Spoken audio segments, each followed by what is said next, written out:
Kita mau kemana, Cek? Kita mau ke Peak Tram. Tram lewat Sentral. Udah kerja.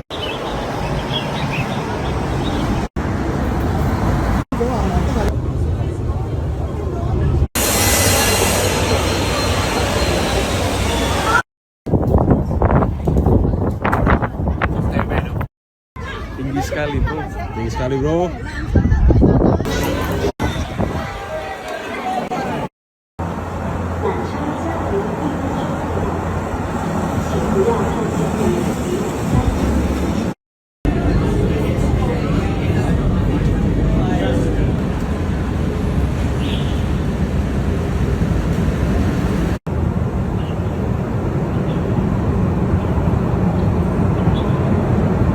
Ini best spot untuk para fotografer yang pengen nge-shoot Peak Tram lagi datang. Nah, kita aja di sini nih. SST-nya kayak gimana? Coba next story. Hai guys, mungkin setahun belakang ini kalian sering melihat postingan postcard dari sosmed, bisa dari tweet maupun Instagram. Tapi bukan postcard biasa karena yang sedang tren sekarang adalah moving postcard. Nah, mungkin beberapa dari kalian ada yang belum tahu nih apa itu moving postcard. Sini aku jelasin. Moving postcard ini adalah seri video pendek yang menangkap suasana keseharian dan keindahan suatu tempat, layaknya kartu pos konvensional. Namun, dalam bentuk visual yang bergerak, tanpa menggunakan musik yang viral, dan hanya ada audio asli dari tangkapan kamera. Ya, ala-ala video ASMR lah ya. Oh iya, perkenalkan aku Ozzy, seorang content creator, video editor, ya you name it. Di konten kali ini, aku mau breakdown color grading dan efek dalam moving postcard yang aku gunakan. Jadi nggak usah basa-basi lagi, kita langsung ke breakdown tutorialnya.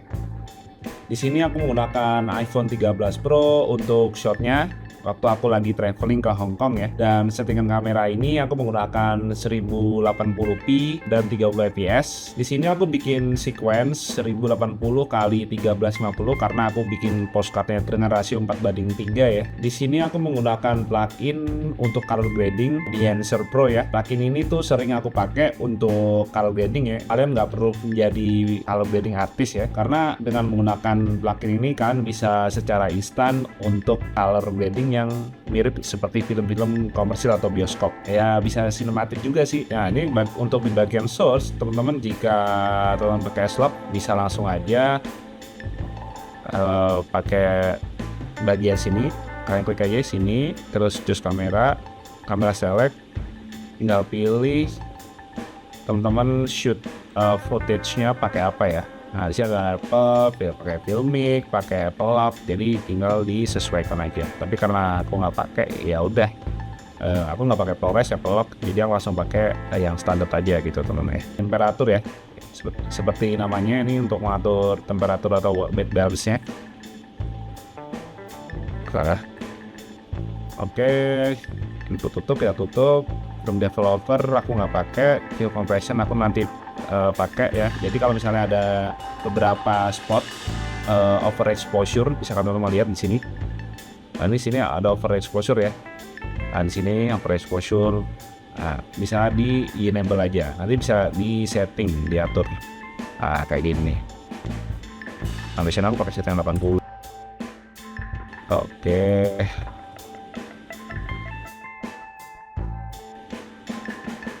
Ini kayak editan bawaan galeri iPhone sih sebenarnya kalau film progression tuh. Nah itu.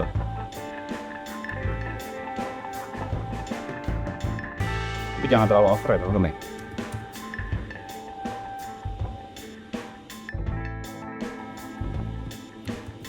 Ya oke. Kalau aku kayak 100 boleh nih.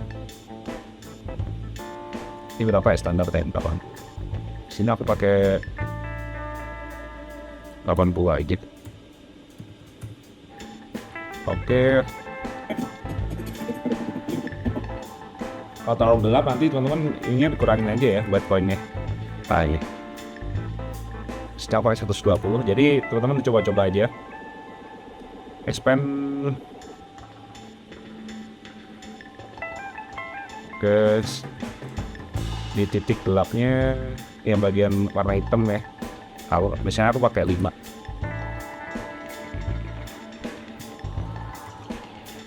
Kalau di outdoor aku biasanya backgroundnya aku tambah ya kalau di outdoor ya.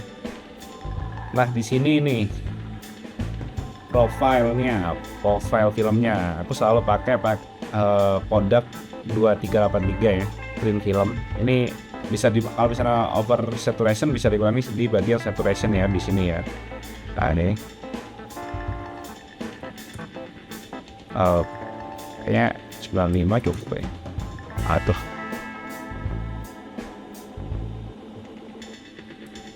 Heat ini tuh buat kayak temperatur ya, tapi lebih kompleks. Nah ini lebih warm, blue, cold, green.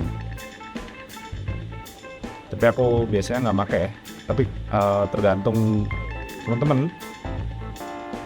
Kemudian film grind, jadi itu memberi efek noise ya. Ini ada efek noise-nya. Udah terlalu kelihatan ya tapi. Nah ini efek halation ya, yang sangat bagus seperti film.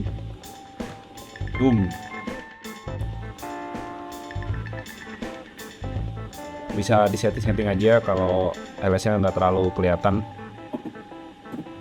Jadi ada kayak efek di bagian highlight-nya tuh, di bagian highlight teksturnya tuh ada kayak warna-warna merah ya, bagian sini nih. Nah itu ada warna-warna merah memberi kesan sinematik teman-teman ya. Ini bisa disesuaikan aja.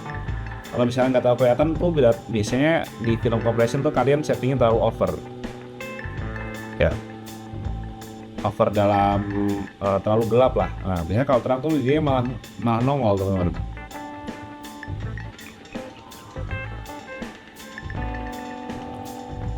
Segini aja deh.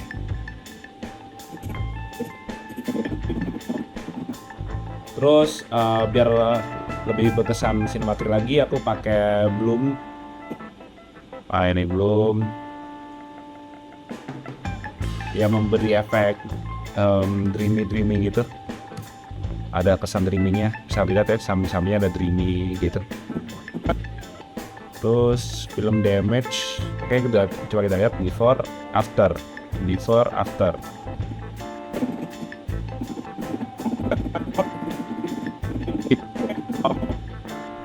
Oke, before after. Kita lihat tuh. Before after. Kita cek lagi yang lain. Before after.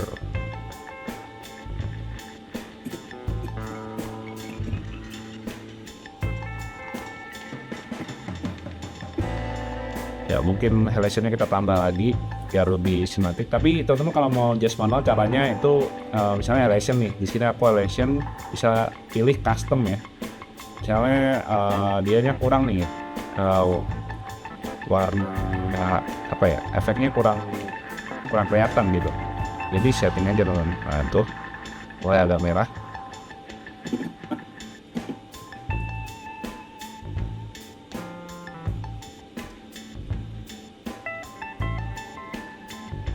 Nah, tapi biasanya tuh aku nggak pakai custom ya, karena biasanya aku udah cukup pakai 16 mm atau 35 mm.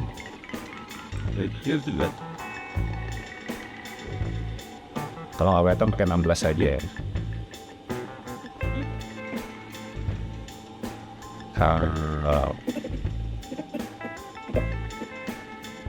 Cek elevation. Nah itu ada efek merah-merahnya kan di bagian highlight atau teksturnya. Nah itu dia memberi kesan sinematik gitu. Lokasi free black frame untuk kalian, jadi bisa download di bagian description. Yang bagian hitam ini ya, before after. Ke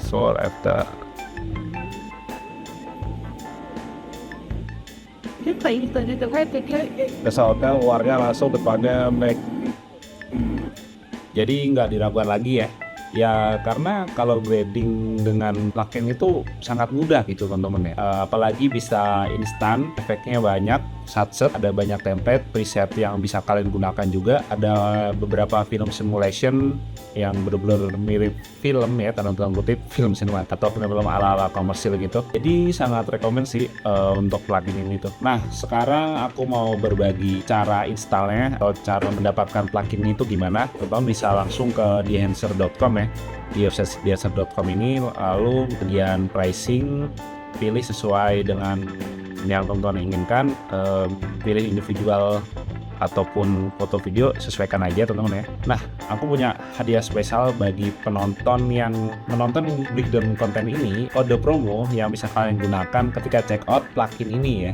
Misalnya teman-teman pilih versi individual ya, subscribe, terus centang-centang, per tahun itu $300 ya, cukup murah banget menurut aku ya. Per tahun ya, 12 bulan loh, bukan per bulan. Terus teman-teman isi promo code-nya dengan Ozzy635 khusus buat kalian ya, untuk para penonton konten ini. Aku kasih promo kode untuk kalian. Nah, kalian akan mendapat diskon sebesar 10%, jadi bisa dimanfaatkan aja ya. Oke, mungkin itu aja untuk promo kodenya. Setelah teman-teman check out, email kalian yang sudah terdaftar di website akan bisa kalian gunakan untuk login atau activation di pluginnya nanti gitu. Kalau misalnya kalau udah diinstal, jangan lupa untuk pakai efeknya itu tuh, tapi teman-teman harus ke bagian sini dulu. Nih aku tunjukin ya. Bagian paling bawah, bagian device, lalu cek profile. Oh, sebelum cek profile, lisensi info dulu, watermarknya hilang gitu, karena kita harus activation plugin ini gitu ya. Nah, di sini aku udah activation ya. Nah, itu setelah aktif bisa pilih bagian cek profilnya ya. Unduh semua, download semua. Kesimpulannya untuk Thehancer ini tuh nggak terbatas untuk Premiere Pro aja ya. Jadi bisa dipakai di DaVinci juga, di After Effects juga, lalu bisa di Infinity, Photoshop maupun Lightroom. Jadi bisa foto dan video tergantung subscription yang teman-teman pilih di website tadi gitu ya. Oh ya, sampai lupa. Jadi Thehancer ini tuh tersedia juga di mobile app. Jadi teman-teman bisa download di App Store dengan nama Thehancer ya. Fiturnya kurang lebih sama kayak Thehancer di Lightroom. Jadi hampir nggak ada bedanya. Fiturnya sama, desainnya sama, template-nya sama. Jadi teman-teman bisa cobain plugin yang sangat keren ini ya. Oke, mungkin itu aja breakdown aku kali ini untuk bikin moving postcard. Semoga bermanfaat. Jangan lupa di share, jangan lupa di like. Oke, see you in the future and enjoy. Bye bye.